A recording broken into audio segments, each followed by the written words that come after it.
Gracias.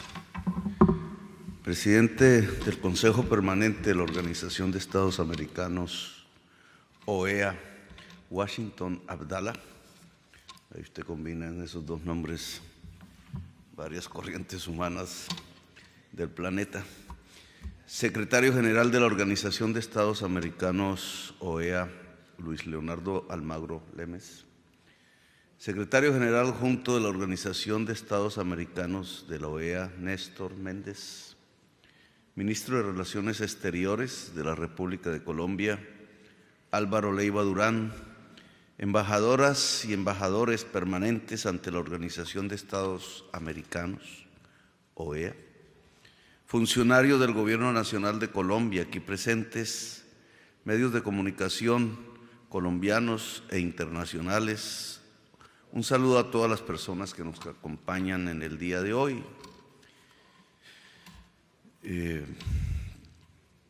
A nuestro embajador de Colombia en los Estados Unidos de América, Luis Gilberto Murillo, al embajador de Colombia ante la Organización de Estados Americanos, OEA, y compañeros ambos, Luis Ernesto Vargas, el presidente del Congreso de la República de Colombia, Roy Leonardo Barreras, el presidente de la Cámara de Representantes, David Racero, jefe de despacho presidencial, Laura Camila Sarabia, que es la persona de las más jóvenes aquí y de las que más liderazgo tiene en mi país, en el gabinete. Bien, aquí, ayer examinando redes sociales, que ahora toca casi que a diario, apareció una noticia de la Agencia Internacional de Energía, que es la principal organización de energía del mundo hoy por hoy, que estipulaba cómo América Latina se había convertido en un espacio profundamente estratégico para la transformación del mundo hacia la economía descarbonizada y las energías limpias. Lo miraba desde una óptica, los minerales que hay en América Latina. Una óptica un tanto tradicional, casi que desde hace más de 5 siglos se nos mira solo por los minerales. Antaño los que generaban la riqueza, o se creía que eran la generación de la riqueza, el oro, la plata. Contemporáneamente por los fósiles, que son precisamente los que en su uso a través de la acumulación del capital, de la ganancia, que es el motor de la economía contemporánea, pues están a punto de extinguir la humanidad, el petróleo, el carbón, el gas. Y ahora, precisamente por los minerales que se necesitan, incluso más que antes, para construir la transición energética, el camino de las energías limpias, el cobre, el litio, etcétera. Aquí están los países que tienen la mayor producción mundial y el mayor porcentaje de extracción de estos minerales, como el cobre, como el litio y otros, 2 en total. Es decir, que de nuevo, como en una tercera fase, como en un ciclo permanente y ascendente, otra vez América Latina tiene los minerales que necesita el mundo. Desde esa perspectiva, indudablemente somos estratégicos si nos juntásemos los países del litio, los países del cobre, los países del zinc, los países del níquel, que son parte de estos minerales absolutamente necesarios hoy. Y si nos juntáramos, sentiríamos lo que significa el poder en una geopolítica que está variando en todo el planeta. No solamente deberíamos mirarnos desde la perspectiva de los minerales, como siempre se nos ha mirado y nos hemos mirado nosotros, la extracción como el eje central de una actividad económica que poco de conocimiento tiene, que poco de trabajo genera, que en el fondo nos deja vulnerables como hasta ahora hemos sido, pero que si le juntáramos, si le articuláramos otro hecho fundamental en los tiempos que corren, y es que no solamente tenemos los minerales que se necesitan para la transición energética, sino que tenemos las mismas energías que el planeta permite que sean utilizables de manera renovada para hacer energías limpias. Tenemos el agua, el sol, el viento. Eso los indígenas lo habían descubierto hacía tiempos. El agua, el sol y el viento son las fuentes hoy fundamentales para la generación de las energías limpias, que son absolutamente imprescindibles si queremos que la vida siga en el planeta en las próximas décadas, porque ya no se puede decir siglos. Los puntos de inflexión están a punto, disculpen la redundancia, de ser sobrepasados, los puntos de inflexión que no permiten la vida en este planeta, incluida la de la especie humana. Y aquí en América Latina, estas dos alas con que podemos volar, los minerales y las fuentes energéticas, las tenemos y en demasía. ¿Las usamos o no? Nos quedamos en la vieja economía extractivista, en el capital fósil, añorando un desarrollo que ya no vendrá por ese camino, o nos ponemos en el nuevo terreno de lo que significa las economías descarbonizadas, las nuevas relaciones de producción, la nueva sociedad, el nuevo poder en el mundo. ¿Cuál el papel de América Latina en ese nuevo poder? Es un planteamiento que vengo discutiendo, hablando, en todos los escenarios donde nos encontramos, el Foro Iberoamericano, la CELAC, la COP, el evento rutinario de las Naciones Unidas, y que ahora hoy les dejo para su reflexión y su debate. Claro que no solo de economía podemos hablar, no solo de las nuevas posibilidades que escuelas de pensamiento económico latinoamericano como la vieja CEPAL hoy deberíamos reconstruir o potenciar o crear, porque esta es la época de América Latina si lo queremos. Esa es la economía descarbonizada donde América Latina puede ser. Es en la vida donde América Latina puede ser. No por nada le pusimos como consigna al gobierno y a la campaña electoral que me llevó a este gobierno, el que podemos ser potencia mundial de la vida. Es por esto, y no lo podemos hacer solos. Tampoco lo podemos hacer desde autoritarismos, desde dictaduras. La OEA es parte de un esfuerzo quizás muy parcial, quizás con muchos límites de la construcción de un proyecto democrático en América. No solo en su origen, quizás por los años 70, principios, los liberales, la mayoría hombres en general de esa época, el machismo pululaba y aún lo hace, construyeron un acuerdo, construyeron un pacto americano en el sentido que nosotros le damos a la palabra americano, un pacto de las Américas. Un pacto que yo denomino democrático, años 68, 69, 70, en el 72, se ratificó en Colombia la Carta Democrática.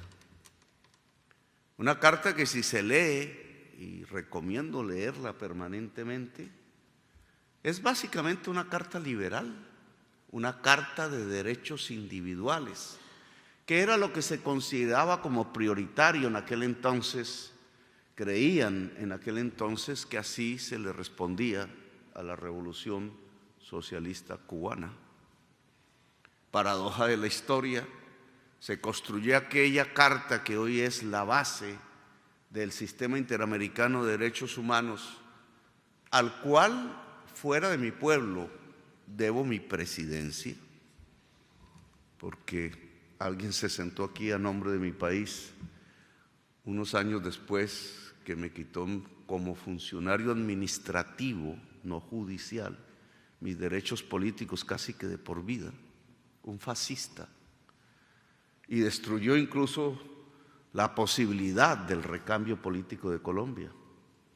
No lo pudo hacer por una decisión, un fallo, una sentencia que decía: ningún funcionario administrativo, solo uno que sea juez penal puede, y a través de la sentencia, quitarle los derechos políticos a algún ciudadano o alguna ciudadana de las Américas. Eso precisamente decía el Pacto Democrático, la Carta, lo que todos los estados aquí presentes ratificamos en años diferentes y que hace parte, en el caso colombiano, de nuestra Constitución y la de muchos de ustedes. La Carta constitutiva de un proyecto democrático para Colombia, para Perú, para Venezuela, para el Uruguay, para cualquiera de nuestros países, el proyecto democrático para las Américas. ¿Qué le pasó a esa carta? ¿Qué le pasó a ese esfuerzo liberal en el sentido más amplio de la palabra? A ese esfuerzo de todos los países de nuestro continente por encontrar una senda democrática en nuestro desarrollo. No pasaron casi 2 años, 3, y fue ensangrentada.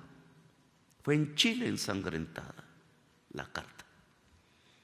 Fue silenciada. Dejó literalmente de existir en la historia latinoamericana. 2 caminos se abrieron casi que de inmediato, que no fueron los de los derechos liberales, que no fue exactamente el proyecto democrático, el camino que se asumió en el cono sur de las dictaduras militares, el camino de la tortura, de la desaparición, de la destrucción, del aniquilamiento del ser humano, de la posibilidad pública, el camino que destruyó y cerró de un portazo con tanques y con cañonazos y con bombardeos y con cárceles y barrotes y con sangre y con torturas, el proyecto democrático que se creían los liberales se podía impulsar en todas las Américas. Y por el otro lado respondimos también, y yo personalmente, con la insurgencia armada, con las guerras revolucionarias, con las revoluciones, Nicaragua, El Salvador, Colombia, Honduras y otros países. Nos abrimos a 30 años que yo diría de soledad. 30 años de soledad que dejaron millones de exiliados en Europa, en Estados Unidos, en los rincones de la tierra. 30 años de soledad que nos separaron como pueblos hermanos, que nos dejaron heridas y cicatrices que aún incluso, por lo menos en Colombia, no se borran, que nos llevaron a las armas y a la violencia, desde el Estado o contra el Estado, que nos llevaron a sociedades del miedo, del pánico, del terror, de lo que pasaría a las 4 o 5 de la mañana si se oía un camión en la puerta, que nos llevaron a pensar que la democracia era una simple ilusión, que ese proyecto y esa carta que la mayoría de los latinoamericanos no leímos, sino hasta ahora, no existía, que no había una posibilidad democrática para la América Latina, que nuestro destino era confrontarnos, incluso con las armas, como se enfrentan hoy muchos pueblos en otras partes del mundo. Y pasaron esos 30 años de soledad. Y apareció una primavera, como siempre, después de las tormentas. Flores aquí, flores allá, decisiones populares, equivocaciones, búsquedas, la libertad renaciendo entre las grietas. La libertad y la democracia. Una democracia que no es la misma europea, que no es exactamente la misma norteamericana, que no es propiamente occidental porque estamos cruzados por las culturas y los vientos de la diversidad de la humanidad, del mundo. Porque somos eso, una riqueza diversa, donde se nos cruzan entre los apellidos, presidente, y sobre todo entre las sangres, los diversos rincones del planeta, en este rincón también del planeta que llamamos las Américas. Y así fue creciendo el mundo de hoy para nosotros. Después de dictaduras y después de guerras, construyéndose a partir de la palabra paz, de la palabra justicia social y de la palabra democracia. Y la Cartica de los años 70 revivió. Y nosotros ahora, en los cargos que tenemos desde nuestros pueblos, podemos o volverla a romper o fortalecerla. La Carta Democrática, la de los derechos individuales liberales, sí, que habla de libre expresión, que habla del voto secreto, que habla de los derechos políticos, pero también la podemos enriquecer y se los propongo. Este mundo de hoy no es exclusivamente de derechos liberales. El esfuerzo constitucional colombiano y muchísimos otros latinoamericanos busca la ampliación de los derechos más allá del límite del individuo sin desconocerlos. No niega el liberalismo, lo recoge, lo enriquece y lo proyecta hacia otras esferas de la sociedad. Ahora hablamos del derecho a la mujer, del derecho de la igualdad de la mujer, de las mujeres en plural, la igualdad de género. En ese entonces no se hablaba al respecto, no está en la Carta Democrática. En este momento hablamos de los derechos de la naturaleza, porque nos hemos dado cuenta que, como decían los indígenas ancestrales, si no hay un equilibrio con la naturaleza, dejamos de existir. Por tanto, esa naturaleza, lo otro a nosotros, la otra vida, tiene derechos que han sido consignados aquí y allá, y en algunos fallos empiezan a aparecer el derecho del río, el derecho del animal, el derecho de la vida, sin el cual la especie humana no puede existir. La crisis climática hoy nos demanda que podamos entregarle derechos a la naturaleza. ¿Dónde están? En nuestra Carta Democrática. Los derechos sociales, los derechos del pueblo trabajador, los derechos de los indígenas y las indígenas a tener su cultura, su autonomía, su propia libertad ancestral para hacer en este mundo contemporáneo. ¿Dónde está en la Carta Democrática esos derechos? ¿Cuántas sesiones se han realizado para rehacer la Carta Democrática, no para limitarla más? Porque en mi opinión el proyecto de la democracia en las Américas no es para recortar la Carta de los años 70, es para ampliarla hacia los derechos contemporáneos que algunos técnicos hoy llaman de cuarta generación, hacia una democracia más viva, más rica, que no se encuentra ya en la Europa occidental o en los Estados Unidos del Norte, que es una lucha de toda la humanidad por traerla como una democracia muchísimo más profunda que la antigua democracia representativa y liberal, sin negarla. América Latina puede ser el vocero mundial de ese nuevo proyecto democrático, indudablemente revolucionario, cuando hoy nos quieren inundar en los tiempos de la extinción de la humanidad en años de guerra, en años de sangre, en años de pobreza, en años de hambre, en años de enfermedad, en años de crisis, como decían en Davos, la policrisis, que es la crisis de la existencia de la civilización humana, cuando empieza a percibir que los tiempos de la extinción están a la vuelta de la esquina, si caminamos a ciegas hacia allá. Yo les propongo rehacer la Carta Democrática. Y en el camino de rehacer la Carta Democrática, arreglar nuestras cuentas. Indudablemente no solo yo fui víctima de una ruptura de esa carta cuando se me quitaron mis derechos políticos, que recuperé gracias a una sentencia. Por eso creo en ese sistema, entre otras cosas. No, han sido miles y miles de latinoamericanos y latinoamericanas. Y la crítica no es hacia un lado sin mirar el otro lado, polarizándonos y destruyendo el mismo contenido, lo que significa un pacto democrático. Claro que sí me interesa, y lo estoy luchando, que Venezuela reingrese al sistema interamericano de derechos humanos. Claro que deberíamos conversarlo con Cuba, que nunca estuvo. Se construyó incluso contra los proyectos que se construían en la sociedad cubana. Pero no miramos Perú, entonces. ¿No hay allí un presidente preso sin sentencia judicial, sin sus derechos políticos? Es decir, en contravía de la Carta Democrática.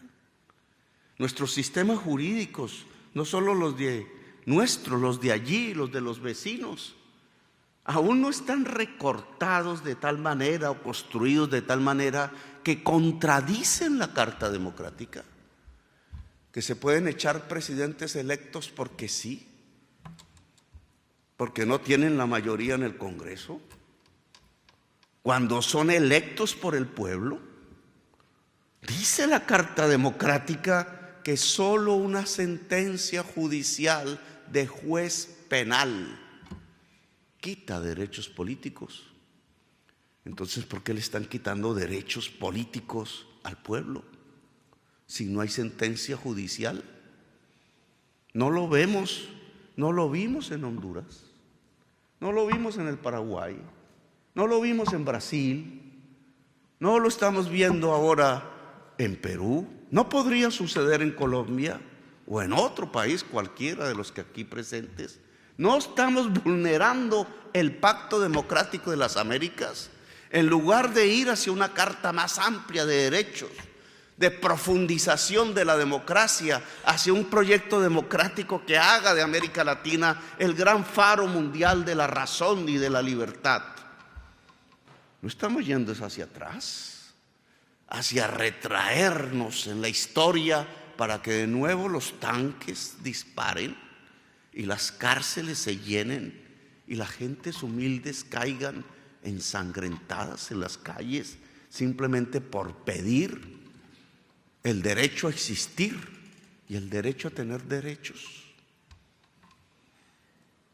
Yo invito a la reflexión, no invito a que nos confrontemos aquí, sino más bien a que nos reencontremos aquí en el camino democrático, porque si nos juntamos, si juntamos y articulamos las posibilidades económicas de la nueva economía que es absolutamente imprescindible construir en el corto plazo, la economía descarbonizada, cantante hacia la vida, usadora intensamente de las energías limpias y renovables, y de lo que América Latina podría ser, que al juntar naturaleza, minerales, viento, sol y agua, podría encontrar el camino de su propia industrialización y por tanto de su propia prosperidad. Si eso es así desde el terreno económico, ¿cómo seríamos si nos articuláramos a un profundo proyecto democrático del que tenemos en la realidad unos primeros peldaños dados, como el que se expresa en la vieja Carta Democrática Liberal? Si la profundizáramos, si la democracia fuera el proyecto profundo de la América Latina, juntar ese mundo político con ese mundo económico que se abre, yo creo que nos abre el gran sendero del que hablaba Allende, entre otras cosas, el gran sendero de las transformaciones, el gran sendero del nuevo papel que las culturas, que como sangres cósmicas, podríamos decir, como decía Vasconcelos, se juntan en este rincón del planeta, podría ser el sendero precisamente para demostrar que es posible y que es real ser una potencia mundial de la vida. Gracias, muy amables, por haberme escuchado.